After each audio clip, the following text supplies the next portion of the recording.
2025, the year to thrive. Well, I'll tell you what, thriving's been a challenge this morning. First, a brand new teleprompter that didn't want to work. Several other tech issues of getting my monitors all aligned so that I can do this more effectively, at least from a technology standpoint. And by the way, none of that came together. So what it's going to be is you and me into that camera with an occasional look down at my notes. So maybe not professionally as far as all the accoutrements of technology. Accoutrements? Not sure. But maybe the content will make up for that. So this idea of 2025 being the year to thrive revolves around my own quest. And my quest is that I want to be better than I was last year. And last year, I think it was a pretty good version of me. But I want to keep getting better all the time. And when I'm not getting any better all the time, maybe it's time to pack it in. But I'm not even close to being ready to pack it in. So I, like you, want to set a course for this year to be my best one ever. I want to thrive this year. The Kenyans have a saying called Kuwa Bora, which means to be better. And so I'm looking for that Kuwa Bora because at the end of that is my ability to thrive in 2025. So we're going to start from a pretty simple standpoint here. We're going to start with goal setting and business planning. Now, I know we've all taken goal setting classes. I've taken enough to choke a yak, but most of them are pretty elementary. And so I want us to do goal setting on steroids. I want us to do, performance enhancing goal setting. There you go, since we want to enhance our performances anyway. So that's what we'll call this, performance enhancing goals. PEGs, not PEDs like the drugs, but we'll do PEGs, performance enhancing goal setting. So let's start with differentiating two things right off the bat. Your goals is different than your business plan. Goals, I could make a sheet of goals. I did that back in junior high when I played sports. I want to do this. I want to get this many hits, or I want to throw this many passes, or run this fast, or do whatever. But that's different than having those goals be a part of a bigger business plan. I had goals for my first 6 years in the real estate business. Some of them I achieved, some of them I didn't achieve. But when I got serious at the beginning of year 7 and actually did a business plan where my goals were just a part of that bigger entity, that's when I really got more effective as a real estate agent. And I do the same thing now as an instructor. So setting goals is just the beginning of this. First, why goals? Why would we even set them? First and foremost, I think goals give clarity to your vision. However it is you see your business, however it is that vision you have of what it's going to become, goals and having goals in that quest really gives clarity to what you're trying to achieve. If I can see the stepping stones, I get a clearer picture of the end result. Second, your goals will give you focus. When you have things to focus on, you become more effective right out of the gate. Next, your goals should drive you forward. They shouldn't be something you're dragging from the past. They should be things that drive you forward and motivate you towards being better. Having goals makes you accountable, because if the goals are the stepping stone to how I see my business, then the ones I accomplish and the ones I don't accomplish, if I'm able to take responsibility for both of those things. And by the way, we tend to, as humans, have this ability to dwell on the things that we didn't do and that we didn't get right and the goals that we didn't accomplish. Yeah, I want to be accountable for those, but I also want to be accountable and I want to be on board for the things that I did do and that I did do well. So if I have goals, I become accountable to this vision that I have of where I want my business to go. Goals will help you achieve. As you accomplish goals along the way, you'll find that you're on this path towards excellence. You're on this path towards thriving. I also think your goals will help you get the most you can get out of life. To wander around aimlessly and not know what you're doing and not knowing what you're trying to accomplish, that seems like a really sad existence to me. So if I want to be at my best, I have goals, and I have goals that will help me be a better person. And if I'm a better person, I'm better to other people, and that helps me get the most out of life. And we're not just talking about my business here. We're talking about my health goals and my family goals and my spiritual goals and things like that. So, goals. There are rules for goals. Now, I taught ninth graders for 13 years, so there are rules to everything. But here are the rules for your goals, at least according to the ones I set. First, your goals should motivate you. They should be things that when you think about accomplishing that goal, it gets you pretty psyched up. Second, your goals should be SMART. Now, this whole thing of SMART goals became quite the fad, and the acronym SMART gets jumbled up in different deliveries of it, but we're going to make it pretty simple. The S stands for specific. Your goals should be specific. If weight loss is a really popular goal, and one of the things about weight loss is it can be really specific. Now, if my goal is to just lose weight, I want to lose some weight, I want to weigh less, that's pretty broad. And I'm not sure how I would know. Does that mean when I lose a half a pound, I've accomplished my goal? Or when I lose 30 pounds, I've accomplished my goal? We're more effective when we're striving to do something that is specific. I could lose 20 pounds, I could lose 30 pounds, or I could, as we're going to see in a minute, put it in the positive. I weigh whatever that number, magic number is. But we want our goals to be specific. We want to know exactly what we're going at. They ought to be measurable, and that's the other popular thing about weight loss. If I weighed 200 pounds today and I wanted to weigh 190, I would know that I got there because I'd get on the scale one day and I'd weigh 190 pounds and I'd go, look at that, I just did it. Goals should be attainable. Now, I got about a 90-10 rule on this. I think 90% of the goals I set should be attainable. By the way, the other way people use this A is achievable. Yeah, I want goals that I think I can do. They're a challenge, but I think I can do them. I also think I have a 10% spot in there for the BHAG. And the BHAG is the big, hairy, audacious goal.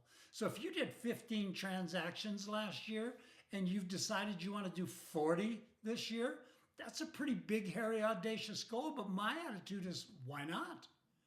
If I taught 70 classes last year, why wouldn't I want to try for 100? Why wouldn't I want to do 110? Instead of going, 75, okay, let's try to get to 80, or let's try to get to 75.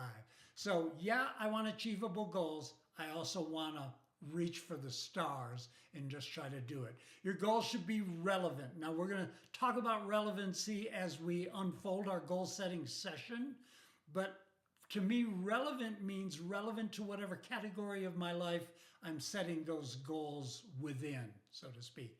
And they should be time bound. You should have an idea how long it's going to take for you to achieve it. Third, your goals should be in writing. It's one thing to have them in your head. Soon as you write them down, they become a little more real. And I'm going to go to the next step. As soon as you share them with someone else, now you've gone even the next step. There was a landmark Harvard study about goals being in writing, which was found to be a fraud. And a lot of people make fun of the fact that all these people who put their goals down on a piece of paper made massive amounts of money, more than the people who didn't. And it was found that the research was fake and that the whole thing was just a sham. Well, but then subsequent institutions did the same thing and found out that people who put their goals in writing were more likely to succeed, and they were more likely to do better. Number 4, your goals need a plan to make them happen. What is that? A goal without a plan is just a wish or something like that? I want to know how I'm going to get from here to there. I know I want to get there, but I need to be able to fill in the space. I'm here now. I want to be here. What's the plan? How am I going to get there? And number 5, your goals should respond to rituals. Now, I'm not a believer that I have to stop in the middle of my day with whatever I'm doing and look around and going, okay, is what I'm doing right now helping me achieve my goals? I don't want to lead that kind of a life where I feel like I'm a slave to my goals 24/7. But here's what I do know. Most of my goals respond to the things that I do every day on the road to achieving them. If I want to be a faster runner at the end of the year, seems to me I need to set the ritual of running and of doing certain kinds of workouts. By the way, rituals has always been misspelled. I think it's R-I-C-H, rituals, not rituals with a T, but whatever. So let's talk about setting goals. What I'm going to put up on the screen for you is a couple of ideas about how you can look at your life within the context of how you set your goals. So I like to think of my life as a categorized entity, in that I don't just have this life and I set a bunch of goals for it. I have different parts of my life. So one way to look at it, I've looked at this as being 7 things before. I have family goals, I have physiological goals, I have professional goals, I have intellectual goals, I have personal development goals, I have social goals, and I have financial goals. I prefer, and I started out with that, by the way, I prefer an 8-pronged approach. And the chart you see on the screen now is the one that I use when I'm setting my goals. And it's divided again into 8 categories. I have family goals. I have physiological goals, so my body, my health. I have professional goals within my job. I have intellectual goals that have to do with the ability of my brain to learn and understand the world around me. I have financial goals. I have social goals, so friends and acquaintances. I have personal development goals. Now, that could be intellectual goals too, I suppose. But for me, when I'm thinking intellectual, I'm thinking more of cognitive expansion, whereas personal development is, I don't know, maybe it's the same thing. Maybe I only need 7 of these, just dawned on me, right? And then my 8th category is spiritual. So if I look at it this way, it's easier for me to start setting goals. So we're about to set some goals. And we're going to start with the broadest of all categories, and that is, what do you need? What do you want? What do you wish for? So think about those 3 things: need, want, wish for. We talk about those in negotiating class all the time. My job for my clients is get them everything they need, most of what they want, and some of what they wish for. And if I'm doing that, I must be a great agent and a fantastic negotiator. Well, I have needs and wants and wishes in my life too. So, by the way, as we start the process, here's what I'm going to suggest. When you have an activity, hit pause, do the activity so that you're ready to move on to the next one. And the first thing we're going to do is we're going to list everything that we need, want, or wish for. Everything. You want a yacht? Write it down. You want to win the lottery? Write it down. You want to be closer to your brother or sister or uncle or whomever? Write it down. You want to be closer to God? Write it down. You want to be a better runner? Write it down. Write down everything you could want. And here's the catch. No judgment. No saying, well, how would I do that? I want to own a yacht. I don't know. How would I own a yacht? We don't care how. We don't care how. Right now, all we want to do is write down this grab bag of outcomes. All of the things you could possibly want. So, ready, go. Now, if you didn't pause it, I'm already back, but you should have paused it long enough to where you wrote things down. Here's why I love the categories.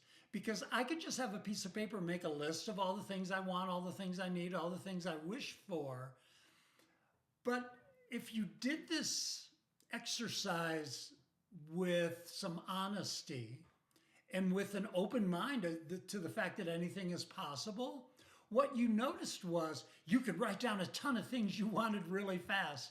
I mean, I spend the first 3 to 5 minutes of this exercise, and I try to do it twice a year, but I spend the first 3 to 5 minutes of this going, yep, I want this, I want this, I want this, I want this. And then all of a sudden, I've run out of things I want. Well, when I put them in categories, now I'm able to go back and go, okay, what else do I want or need or wish for in my family? What else do I want or need or wish for in my spiritual life?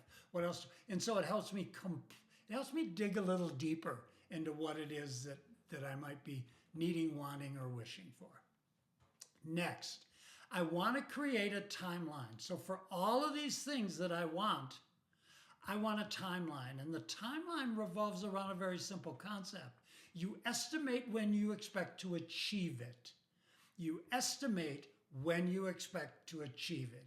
Now, I categorize this 4 ways. I'm almost leaning towards moving that to 3, but let me give you the 4 approach, and then you can decide what to do with it. Next to each of my things I need, want, or wish for, if I expect that to happen within 6 months, I make a little lightning bolt. A little lightning bolt. Now, by the way, you could do this 1, 2, 3, 4. You could do this any way you want. These are just my visuals because I'm going to need to easily recognize my visuals in the next part of this activity. So I put a little lightning bolt, ends up looking like a squiggly line most of the time. If my goal is 6 months to 18 months away, now I'm even tempted now to make that 6 months to 24 months. But whatever, you do what works for you. But right now it's 6 months to 18 months or so. I put a heart by it. Wait, a heart? Yeah, that looks like a heart. I put a heart by it. If it's 2 to 5 years away, I put a smiley face there.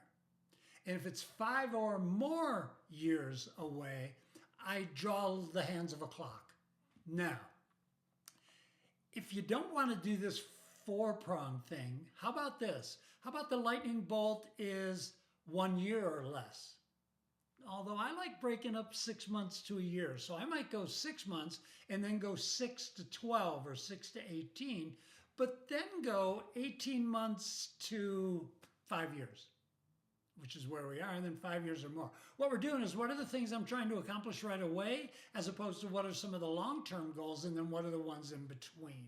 Now, when you do that, you're able to look at those visuals. So if I'm looking at my list or my chart and I'm seeing all lightning bolts, what I start to wonder is, why don't I have any long-term goals? You know, where are my long-term goals? Or why are my long-term goals financial and yet none of my short-term goals are? So you could break it down that way.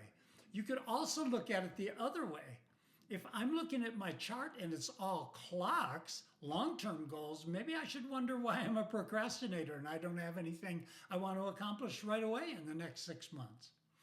You also want to think about some of the advanced techniques for breaking down your big goals. And we're going to talk about what I call umbrella goals in a couple of minutes, but we need some advanced techniques. So first, we want to think about taking our large, overwhelming goals and breaking them into smaller tasks, breaking them into action steps or milestones, and then maybe adjusting some of the deadlines. I want to get halfway there by this date so that I can get all the way there by another one.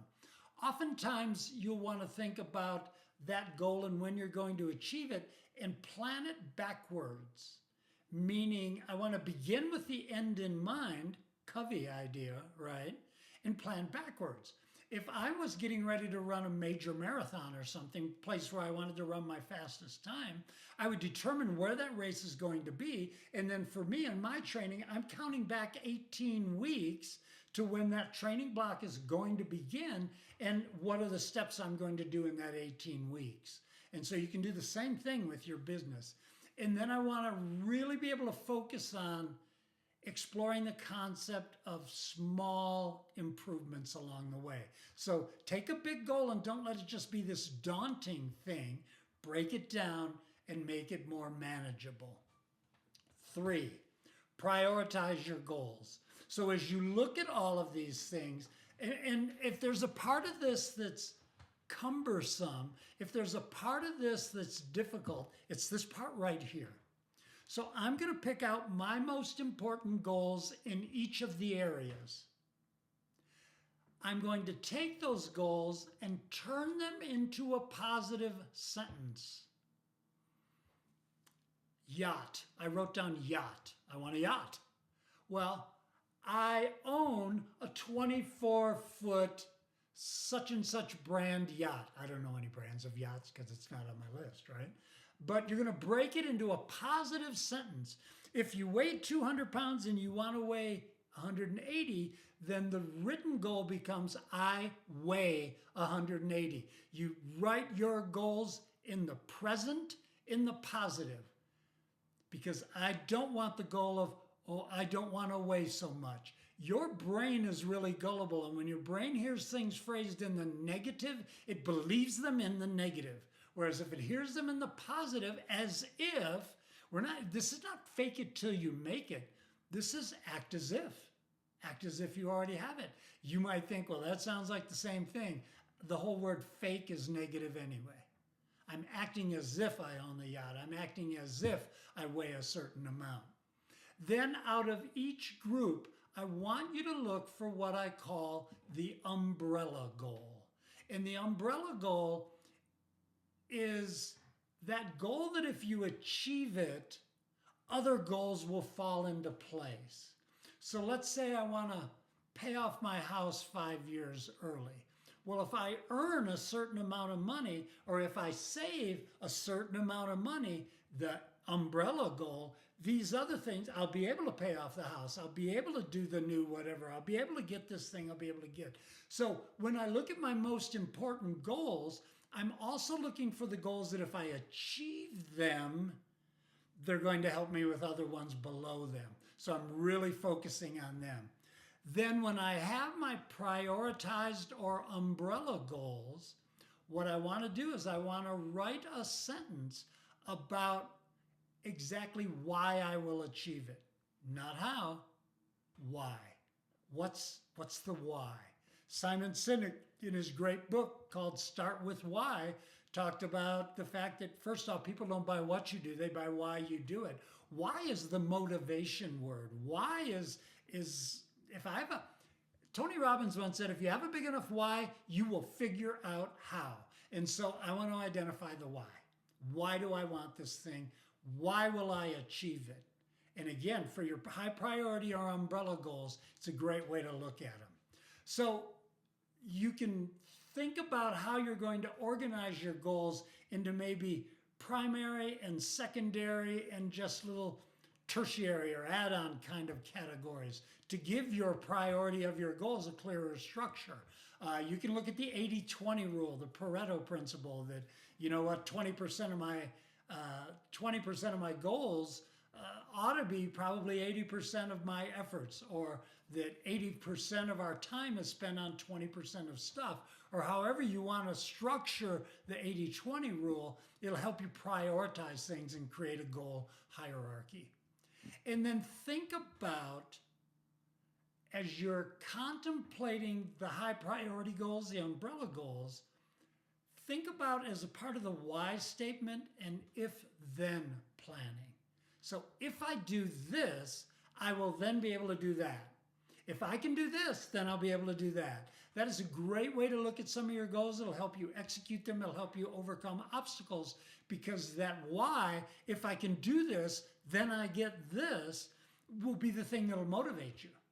Whatever that carrot is that's going to be the motivator. And then just think about action-oriented habit formation and time management skills and all of that sort of stuff. What can I do along the way to achieve my high priority goals? 4, resources. Here's, by the way, we're already off the goal setting chart a little bit here. Most people don't go into near this depth, but I've never hardly been to a goal setting session where the instructor talked about resources. And if I'm a runner, maybe having a coach is my best resource, or maybe having access to hills and trails and the places where I love to run is a great resource. So I want you to look at your goals and look at the categories of your goals and list some of your most important resources you currently have. So those could be cognitive, maybe.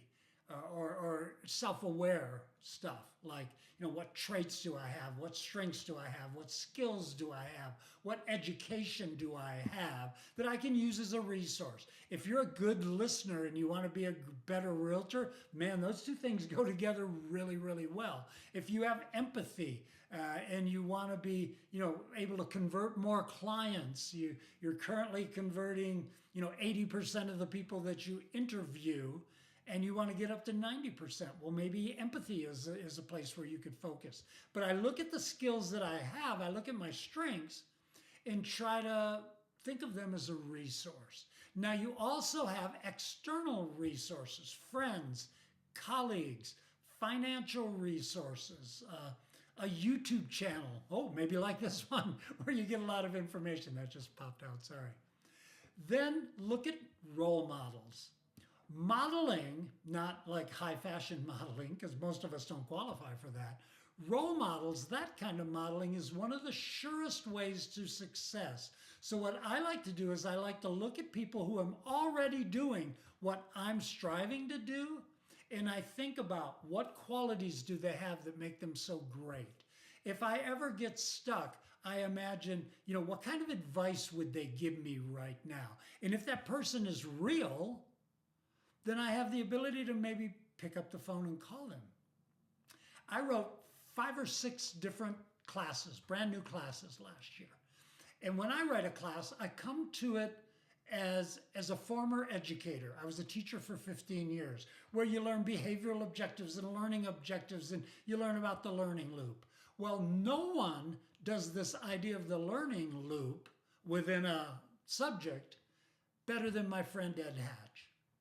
And so sometimes when I get stuck to how am I going to tie this together? How am I going to bring this little mini lesson in the middle of a class? How am I going to bring it together and give it closure so we can move on to the next thing? I'll sit and ask myself, well, what would Ed do right now? How would Ed close this loop?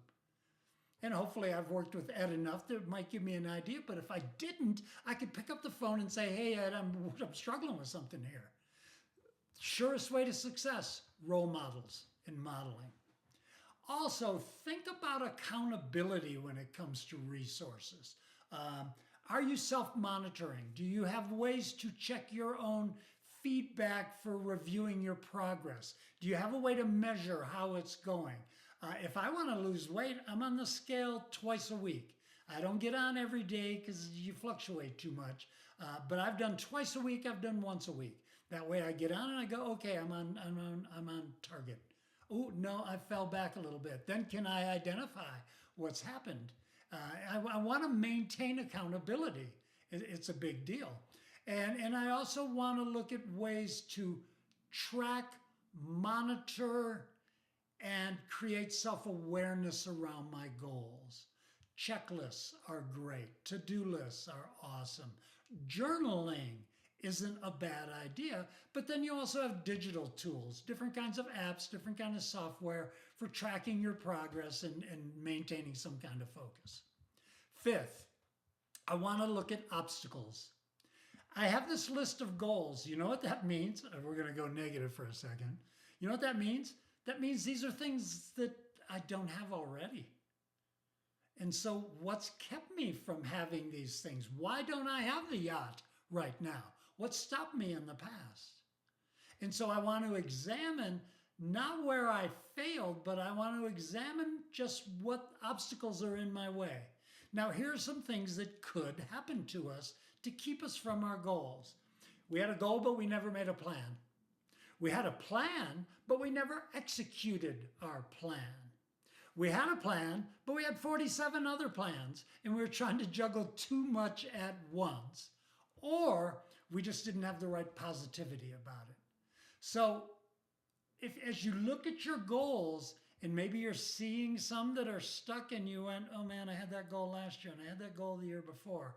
Or you're looking at a category of goals, write down what's held you back before. Awareness is huge here.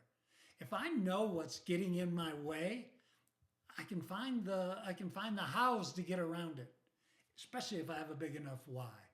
Number 6, make a plan. So as soon as you're done with the first 5 steps, now you need to sit down and go, okay, now it's time to say how. How am I going to get from here to there? How am I going to get from, 200 pounds to 180 pounds? How am I going to get from, I don't even have a rowboat to owning a yacht? What are the necessary actions that I have to take consistently to get what I want? Or again, how do I get from here to there?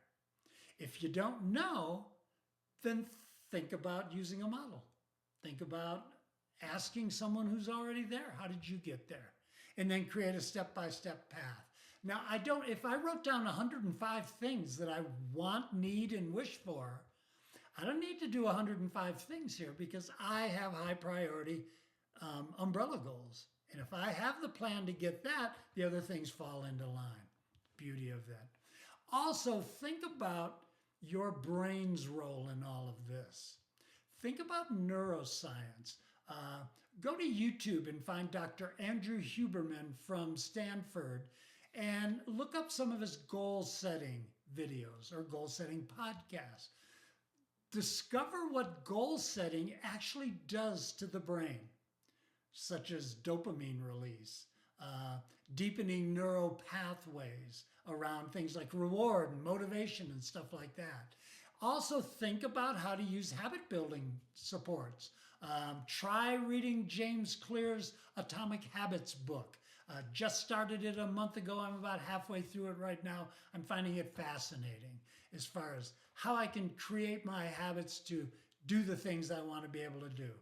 And then take that SMART template, S-M-A-R-T, right? Specific, measurable, attainable, relevant, time-bound, and tweak it a little. Make it the smarter goal. Yeah, specific, measurable, attainable, relevant, time-bound, but what about the ER? What about evaluation and readjustment? If my goal was to run my fastest 10,000 meter road race ever in October at the such and such race, but I went to the whatever race in May and achieved that goal, well, you know what? I evaluate what I've done and now I readjust the goal.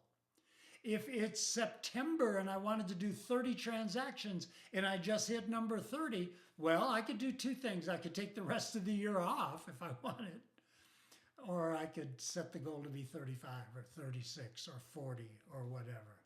And then last but not least, number 7, monitor your goals. And we talked about that a little bit before, but you need systems in place so that you can see how you're doing along the way. So I think we know what we want to do. I think we have a plan. The key here is the execution of that plan, but even that is secondary to just knowing what you want.